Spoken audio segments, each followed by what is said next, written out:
জীৱনত কিবা শিকক বা নিশিকক, কিন্তু মানুহ কেনেকৈ চিনিব পাৰি সেইটো নিশ্চয় শিকি ল'ব। কাৰণ মানুহক যেনেকুৱা দেখি আচলতে তেনেকুৱা নহয়। বন্ধু হ'লে উৎসাহ দিয়া হ'ব লাগে। আনৰ আগত বদনাম কৰি নিজতকৈ তলত ৰাখিব খোজা মনৰ মানুহ কাৰো কেতিয়াও বন্ধু হ'ব নোৱাৰে। সেইজনৰ ওচৰত অভিযোগ আৰু অভিমান কৰাটো নিজৰ ভুল, যিজনে আপোনাক অনুভৱেই কৰিব নোৱাৰে। গৰীবে সদায় ভাল সময় অহাৰ আশাত থাকে আৰু ধনীয়ে সদায় বেয়া সময় অহাৰ ভয়ত থাকে। সম্পৰ্ক বুলিবলৈ একো নাই, সকলো প্ৰয়োজন আৰু সুবিধা অনুযায়ী গঢ়ি তোলা মাথো একোটা চৰিত্ৰ। এটা কথা সদায় মনত ৰাখিব, আপোনাৰ কৰ্মইহে সমাজৰ আগত আপোনাৰ পৰিচয় দিয়ে। নহ'লে একেই নামেৰে এই পৃথিৱীত লাখ লাখ মানুহ আছে, কোনে কাক কিমাননো চিনি পায়। মনত বেয়া ৰাখি বাহিৰৰ পৰা ভাল হোৱাৰ অভিনয় কৰা আৰু বোকাৰ ওপৰত ৰং লগাই থকা একেই কথা। আনে আপোনাৰ বিষয়ে কিবা বেয়াকৈ কয় আৰু আপুনি দুখী হৈ পৰে।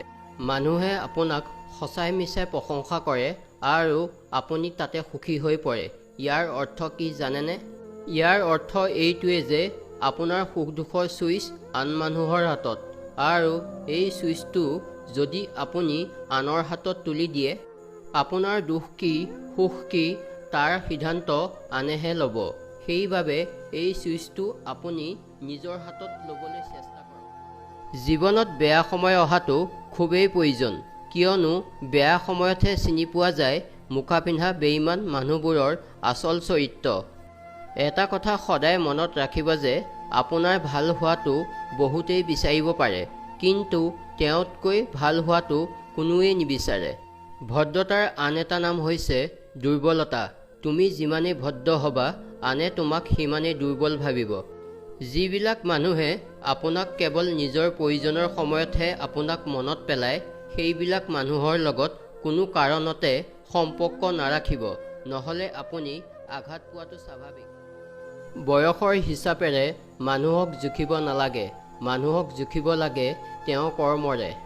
ডাঙৰ অট্টালিকা, বিলাসী বাহন অথবা বিশাল ধন সম্পত্তিৰ মাজত জীৱন অতিবাহিত কৰাটো যিমান সুখকৰ, তাৰ তুলনাত কাৰোৰে ওচৰত হাত নপতাকৈ আৰু নিৰোগী দেহৰ অধিকাৰী হৈ দুবেলা দুমুঠি খাই সৰু জুপুৰি এটাত শান্তিৰে জীয়াই থকাটো দুখৰ বতৰা নহয়।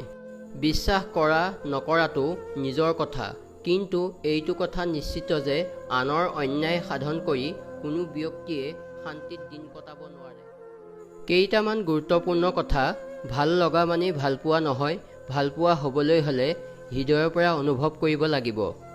সম্পৰ্ক গঢ়িলেই বন্ধুত্ব হ'ব নোৱাৰে, বন্ধুত্বৰ বাবে থাকিব লাগিব গভীৰ বিশ্বাস। মুখখন ধুনীয়া হ'লেই মানুহ এজন ধুনীয়া হ'ব নোৱাৰে, মানুহ এজন ধুনীয়া হ'বলৈ অন্তৰৰ পৰা নিকা হ'ব লাগিব। ভাল স্বাস্থ্য মানেই সুখী মানুহ নহয়, মানুহ সুখী হ'বলৈ হ'লে মানসিক শান্তি থাকিব লাগিব। ধুনীয়া কাপোৰ পিন্ধিলেই মানুহ ভাল নহয়, ভাল মানুহ হ'বলৈ হ'লে